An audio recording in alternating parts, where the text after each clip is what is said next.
Aujourd'hui, événement à la caserne avec un bal comme on n'en avait jamais vu. En plus de l'orchestre traditionnel, une grande tombola que nous organisons avec de nombreux et de magnifiques lots à gagner. En clou du spectacle, un magnifique défilé de Miss rigoureusement choisi par notre comité de sélection, dont l'heureuse gagnante aura la joie et l'honneur d'offrir notre cadeau à notre vénérable capitaine. Aujourd'hui, Au feu les pompiers, dernier film tchécoslovaque de Milos Forman, sorti en 1967. Réalisateur multi-oscarisé, multi-récompensé, Vol au-dessus d'un coucou, Amadeus, Larry Flint, Man on the Moon, une très belle filmographie qui peut être vue comme une ode à la liberté. Non, je ne fais pas dans le lyrisme parce qu'avant de connaître la liberté et le pays qui va avec, comme beaucoup d'Européens de l'Est, il a connu la dictature et le règne de l'arbitraire. Rien que l'histoire de ce film, avec un tournage au fin fond de la campagne pour éviter les commissions de contrôle, le montre. Commissions qui empêcheront la sortie du film par la censure, mais qui acceptera les capitaux et les dollars venus de l'étranger en financement du film. Film qui connaîtra aussi les problèmes purement capitalistes de distribution, car le distributeur refusera le film pour des raisons politiques, ça ne lui convenait pas.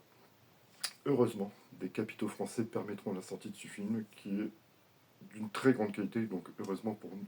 C'est évidemment une satire du système soviétique et de tout système totalitaire en fait, hein, ramené dans le microcosme d'une caserne, le temps d'une soirée, unité de temps, unité de lieu, unité d'action, les règles, on va dire, ancestrales du théâtre ramenées dans ce film pour une très grande efficacité.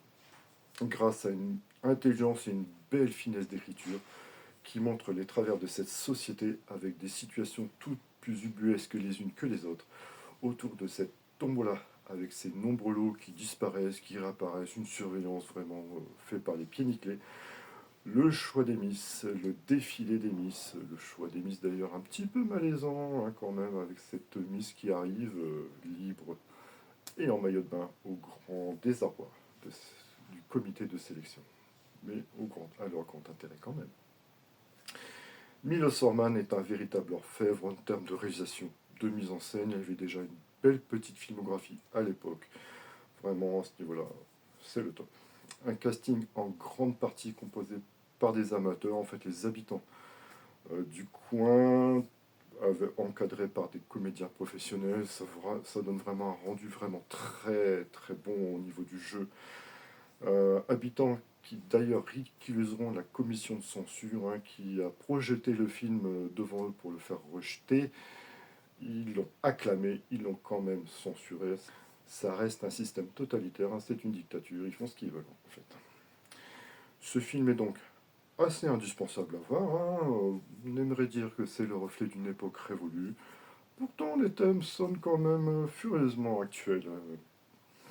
Donc, faites attention, n'oubliez pas, la curiosité reste quand même le meilleur rempart contre l'obscurantisme et les désinformations. Gardez donc grand les yeux ouverts, c'est toujours utile. N'hésitez pas à commenter, liker, partager. C'était Mark Shift pour la pellicule brûle. À bientôt.